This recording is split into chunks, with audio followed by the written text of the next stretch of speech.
The return of the 10th anniversary Carnival LRs, but who should you grab with your 500 Carnival coins?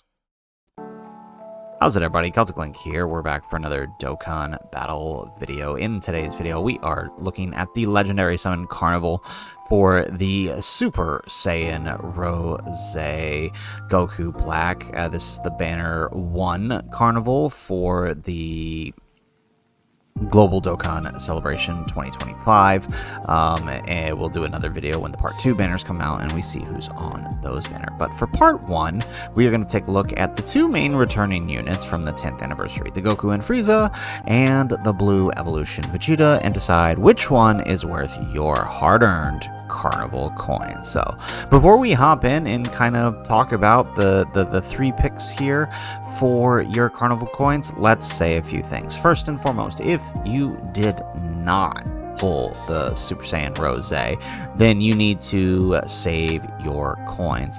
Obviously, you would have some pity coins lying around, and you'll want to save those for Part 2, as you may need to pity in Part 2. But if you don't reach that, and you have to pity someone else, right? Maybe you prefer to pity Vegito instead of Rose, or you prefer to pity one of the Part 2 LRs, and you don't get Rose.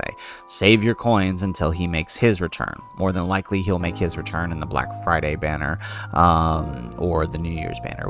We'll see. We won't know for sure till we know, but we will say that they should be who you save your coins for in the event you don't pull them. Another thing I would advise, right, if you have just enough Carnival coins for one character and you do not have the Super Saiyan 3, Super Saiyan 4 Goku, then I do recommend you just go ahead and wait it out till Part 2 and see if you pick him up in your summons. If you don't, then buy him, because I would definitely argue that he's probably a better choice over the two here. Now, let's talk about the ones on the banner, right? Let's start with the Goku and Frieza. So the Goku and Frieza lead Battle of Fate for key 4 attack and defense HP to 20%. On their 18 key, they are massively raising attack infinitely, greatly raising defense for the turn, and causing mega colossal damage with a great chance of stunning the enemy. On their 12 key, they are greatly raising, I'm sorry, not infinitely.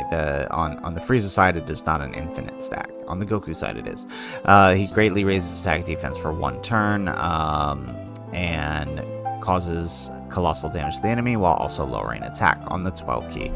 As the Frieza, he gets key 7, attack and defense 200%, launches an additional attack with a great chance of becoming a super attack. He receives an additional key 2 per rainbow key sphere obtained, and for 2 turns from his entry turn, he gives Universe 7 or Battle of Fate 77% to all allies.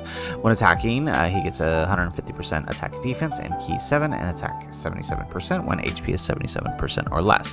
When receiving an attack, he gets damage reduction rate 50%, and when HP is 77% or less. He also has guaranteed critical hit and launches an additional super attack when all allies are super class, himself excluded since he is an extreme class.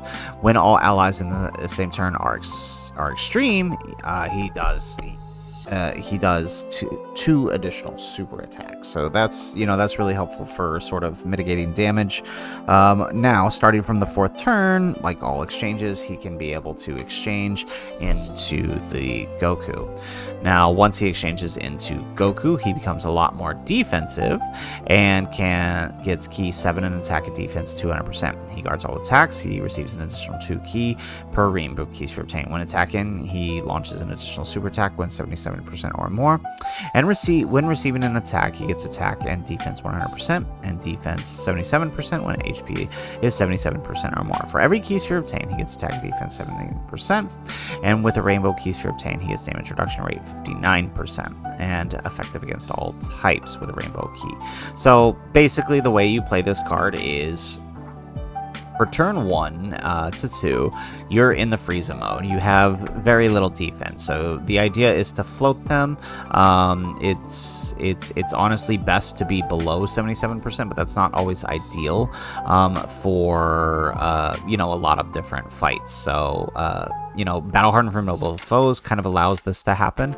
But for the most part, when he's coming in, you're very, very limited on your defense. And so he really has to take advantage of either getting those additional attacks from being on Extreme Class, or the sort of built-in dodge, because right, if he doesn't have this, he can get tagged by some supers. But the basic plan is utilize Frieza as a little bit of a tech unit until you get to the Goku, where you can then just start placing Goku. As long as you get his Rainbow Key Sphere, you can start placing Goku in front of attacks that he will tank, as well as stack up the attack. Once you've built Goku up enough, right, you have a choice. You can either launch his active skill, which doesn't actually do anything, right? His active skill, well, okay, I shouldn't say it does anything. It recovers HP and then gives you an additional 59% attack for the turn, and changes Fizz Key Spheres to Rainbow. So can be helpful for managing things. However, I mean, if you're really trying to push the card, right, you'll want to switch into Frieza and then use the active skill here, the Miracle of Universe 7. So after building up Goku, you'll switch into Frieza and then launch the Miracle of Universe 7, which will greatly raise attack temporarily and cause ultimate damage. So it's kind of his big finisher move.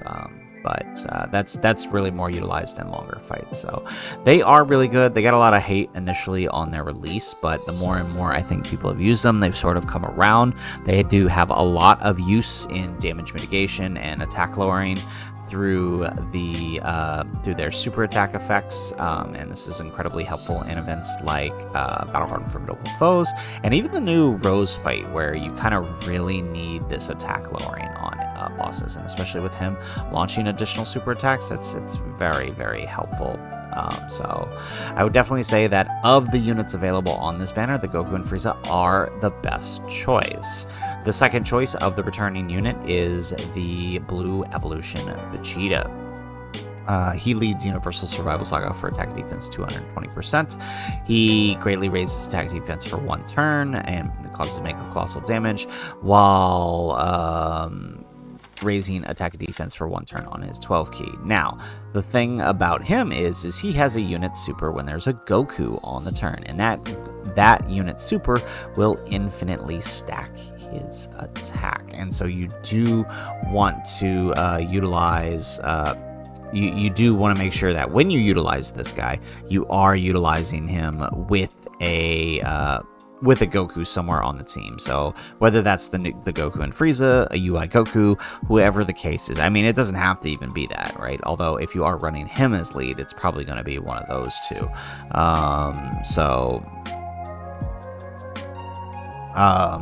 With that, his passive, right, he has an entrance animation that can be activated as long as you have at least one other Universal Survival Saga ally on the team. He gets 60% attack and damage reduction rate 30% for 6 turns. After that, his basic effects are attack defense 200%. He randomly changes key spheres of certain type STR excluded to Rainbow Key Spheres, and when attacking, he gets attack 200%. For every attack performed, he gets key 1 and defense 40% up to 200%, along with an additional damage reduction rate 7%. Within the turn. For every 2 key spheres obtained, he launches an additional attack that has a 30% chance of becoming a super attack, up to 5 times within a turn. That means he can do, with hidden potential, up to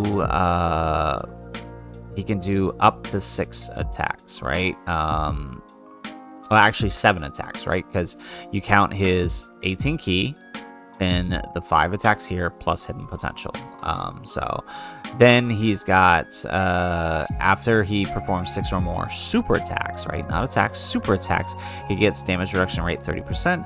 And after 7 or more, he gets guaranteed critical hit. So the thing about this guy is you really want to play up the key with him, getting as much key as you can so he can launch as many attacks, right? With the 30% chance, it means you're not proccing it very often, but with 7 possible attacks in a turn, provided you do have some additionals in him, he will be able to get it sooner rather than later. He really benefits in longer events where he has the ability to actually stack on this unit super.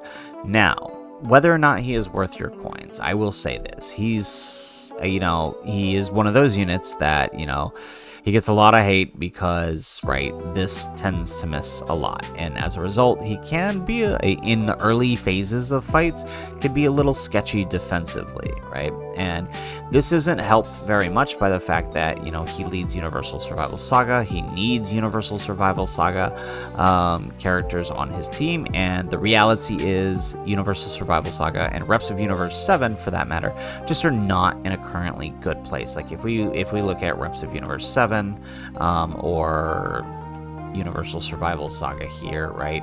Reps of Universe 7, right? The newest card it's gotten is not even from Universal Survival Saga. It's the Tech Blue Kaioken Goku. And, you know, he sort of has his own issues going with him, right? So, I mean, if you were to run him on this team, you would still need another Universal Survival Saga character, such as the Goku Frieza, or possibly even UI Goku, Blue Evolution, or the Tech UI.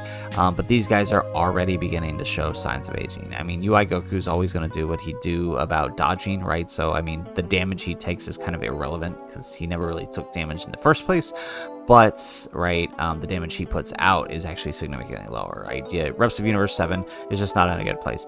Universal Survival Saga is kind of decent at the moment, but, I mean, Universe 6 overall is probably in a better position than Universe 7 at the current moment. So it just, the reality is, he's probably not a good pickup right now, just simply due to where Universal Survival Saga and Reps of Universe 7 are currently at. Just not in a good place. That could change in the rest of the year, but for the time being, it's just not there. So I would definitely say he is not worth your coins over the Goku Frieza. So I will close out again once more, reiterating that if you did not pull Rose and you don't plan on pitying him, or you plan on pitying someone else if you get to that point in part 2, then save your coins for Rose's return as well. Consider saving for part 2, where this guy will return if you do not have him, as he's probably more worth both of these two, in my opinion. Otherwise, Goku and Frieza is probably a great choice for you to pick up with your coins if you need to use them. So, guys, that is it for the video. If you liked the video, make sure you hit that like button and subscribe to the channel if you have not already. And in the comments down below, let us know whether or not you plan on picking up your first copy of Goku Frieza, or if there's anybody on this banner worth picking up to you with your 500 coins. I will say that there is a possibility this dude could easy A, and there's a possibility it could be a really good easy A.